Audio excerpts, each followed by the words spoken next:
আল্লাহ তাআলা কোরআন কারীমে বলছে ইল্লা মান তাব, অতএব যেই ব্যক্তি তার সমস্ত গুনাহ থেকে ফিরে এসে আল্লাহর কাছে মাপ চায়, ফিরে আসে, ওয়া আমানা, আল্লাহর প্রতি ঈমান আনে, ওয়া আমিলা আমালান সালিহা, এবং আল্লাহর জন্য কিছু ভালো কাজকর্ম করে।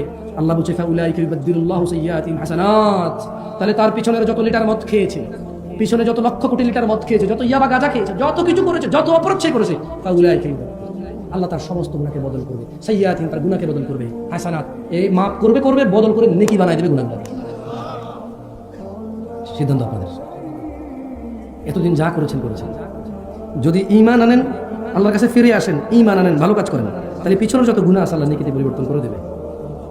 এখন আপনি আজকে ফজর থেকে নামাজ শুরু করবেন কিনা, এখান থেকে গিয়ে ওযু করে ঈশার নামাজটা পড়ে ফেলবেন কিনা, সিদ্ধান্ত আপনার। সিগারেটের যে প্যাকেটটা আছে ছুঁড়ে ফেলে দেবেন কিনা, শেভ করা লোকটা আপনি এভাবে হাত দিয়ে কি বলবেন মুচকি হেসে, আসলে প্রতি সপ্তাহে শেভ করতে হয়, কাটি আবার ওঠে, কাটি আবার ওঠে, এই জিনিস ফলে আর কি। এর চাইতে ভালো নবীর ভালোবাসা রেখেই দিলাম।